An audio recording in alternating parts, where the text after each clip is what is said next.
My name's Tina Graham, I'm from the UK, and I found myself at this flotation conference, this float summit, because I've got fibromyalgia, and two things have happened in my life. As well as having the fibromyalgia, I've been doing some PhD research that took me into reading about flotation. And although I'm in the last year of writing up my thesis, in about October last year, I had a very bad flare-up of the fibromyalgia.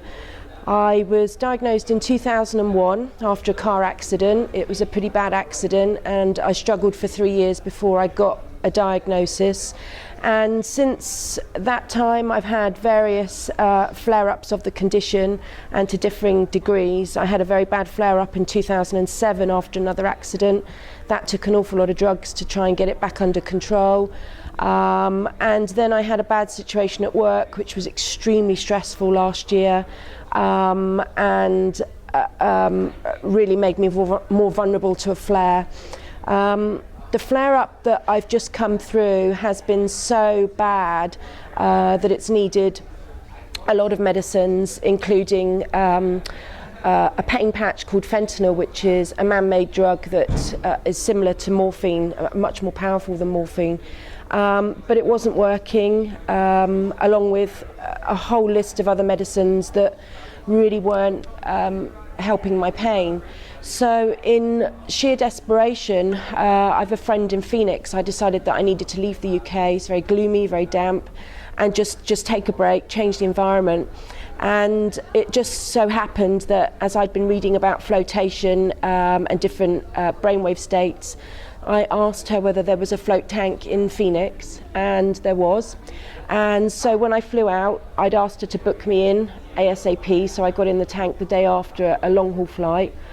My pain was probably at that time, if I scored it from a 1 to a 10, probably about a 7. And that was with an awful lot of medicine trying to damp it down. My first flotation was very interesting because I really wasn't sure what to expect. And when I got in the tank for the first time, it probably took about 10 minutes or so for me to settle. But once I'd settled, I noticed then that I was able to let go of all my thoughts, which is not too difficult for me because I've been meditating for a long time. And although I don't do a regular meditation practice, I should. I've been doing it since I was a kid because I don't know why, I just did it as a kid and it just seemed natural to me. So after 10 minutes in the tank, a very strange thing occurred. I noticed that it didn't matter whether my eyes were open or closed. What I was actually seeing was there, like I say, with eyes open or closed. And to me, it looked like a bit like a cobweb, but not quite a cobweb, more like a grid. And it had many layers. It was kind of glimmering. It had like a sparkly sort of look to it, but there were many layers, as if there were many dimensions, and I could see all the connections between the dimensions, and that each layer was interconnected in some way. And then after I'd seen that, I just dropped down into emptiness, I guess. There was nothing, and I just remember the music coming back on to bring me to, but it didn't feel like I'd been sleeping. So that was my first experience. Now, after that first flow, I had complete pain relief for 17 hours, which was quite shocking, particularly after I'd done a very long journey from the UK to the US. I wasn't expecting to be pain-free. And throughout the whole week, I spent a week in Arizona. I went to Sedona. 4 other friends flew in from different states, and we met up and we had some real good girl time. But I did some Kwai work with one chap. I did some sound therapy with a lady called Annie Williams. Yeah, there were various things. I did some drumming. So with various things going on that week, but the end of my trip culminated in a second float. The second float was very different. It was I think, very difficult for me to turn off the monkey mind, as I call it, because a lot had happened in Sedona. I had some very interesting experiences. So that was my second float. When I got home, I was lucky enough to find that there was a tank just 50 miles away. So I immediately booked in for a third float in Alton. And it just so happens that the chap whose tank that is happens to be here in Sweden, which really surprised me because I didn't know he was coming and he didn't know I was going to be here. But the third float that I had was very interesting. It felt like my body really needed it, like it was craving this kind of experience. And I remember getting into the tank. It was different to the isopod which I'd used in Phoenix. This was a float-away tank, a little bit smaller, but it didn't really matter because, you know, I'm quite short. So you know, the tank itself didn't really matter. The third float that I had, I remember going down into what I again call the void. But there was more of an auditory experience, almost like I was hearing a deeper part of myself that was willing me on to be pain-free. You know, kind of like an inner knowing that was sort of saying this is going to work and this is going to help your fibromyalgia and this is about another level of healing.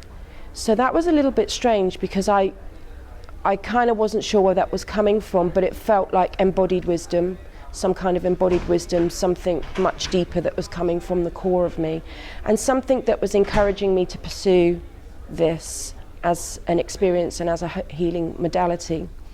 As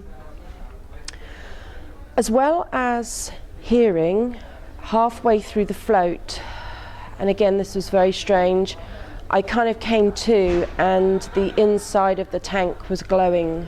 It was glowing red and I couldn't see where that source was coming from, and I didn't worry too much, which was kind of strange, but I just closed my eyes and just went back down and just remember logging that. So that was my third float. Pain-wise, after the third float, I was off fentanyl patches, reducing a lot of my pain-killing medications, having great improvement with my fibromyalgia, sleeping better, just feeling great. The fourth float that I had, I combined sound therapy. Some of the work that I did in Sedona with Annie Williams included having my voice analysed and looking at the tones that were missing from my voice, which reflected in sort of chakras that were not open. So I combined her CD, which is a toning CD, with the Floatation, and it wasn't quite as good because I didn't feel that I got to the centre of myself. It was peaceful, it was nice, but it just didn't feel like it took me to where I needed to go, although perhaps my body did indeed sort of receive some sort of energetic healing. It was quite different. Can you talk a little bit more about how flotation has sort of found its way into your work with synchronicity? Yeah, my PhD is about resonance.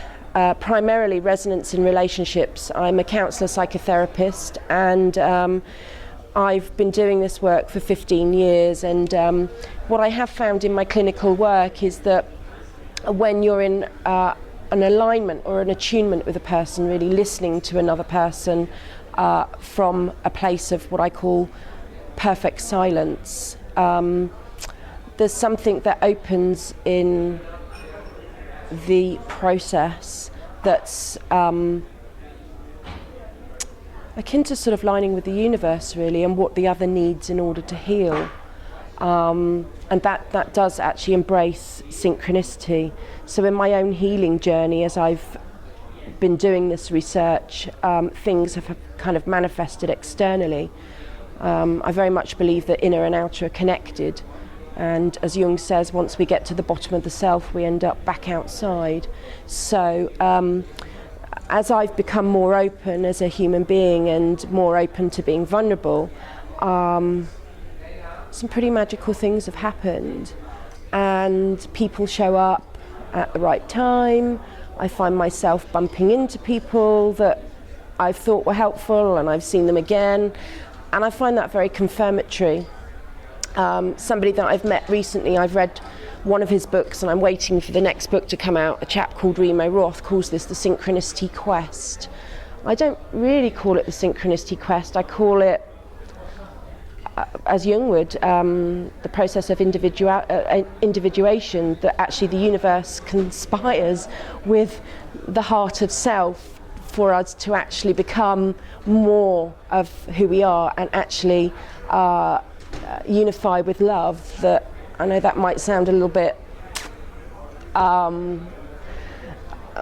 it's a UK thing, you know. We're kind of like, you know, we're just not quite where the Americans are. You know, American people generally are more open about this, I think, but Brits, I think, are a little bit more reserved. But yeah, it's more about becoming more open as a person, and when you open, it's like a flower.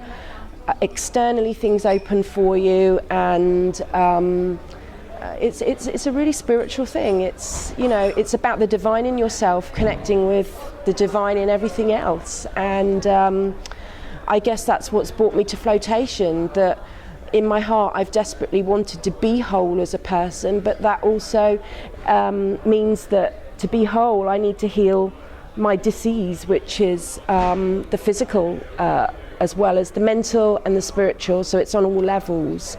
And so I believe that flotation for me is certainly a key to that, as well as meditative states and being open and almost kind of existing in a conscious state of dream. It's kind of like walking through the world with another eye open. I think in medieval times they referred to it as the language of the birds, and Paulo Coelho, certainly his book The Alchemist, really is like how I live my life, you know, that it's not just being aware of the external signs and things that can come up in life that, you know, are about your path and how you're unfolding as a person. And I think that's kind of at the heart of my PhD, that it's about us learning to walk the path, but to walk it in our own unique way, and that when we do that, we get confirmation from outside that we're on the right track to evolving to be the people that we have the potential to be. Yeah, I could say more about the next flotation, but I don't know what else you want to hear. What would you say to somebody that's nervous about getting into a tank for the first time, that has apprehensions? You know, you've got to listen to your fear. You know, at the end of the day, if you don't listen to your feelings and you just try and suppress them, you're working against yourself. So do whatever you need to do to just get into the water. You know, if it means that you've got to leave the lid open, leave the lid open. If it means that you've got to have a light on, have a light on. You know, but there's something about trusting the process that's really important ultimately. That, you know, lots of people do this, be reassured that lots of people do this, lots of people have amazing benefits from this, and I'm one of those people. You know, it's quite normal to be afraid of the dark and to be closed in, and, you know, we're perhaps not used to those conditions. So, you know, just try and just work with the fear. So that's acknowledging the fear, doing what you need to do to just get into the water, make yourself comfortable, and, you know, you can gradually bring that lid down. You can gradually bring the lid down, you can have some music playing, you just do what you need to do. It's about you being comfortable and you getting in that water and finding your way to, I guess, eventually bringing that lid down and having the whole experience. Does that help? I'll be done.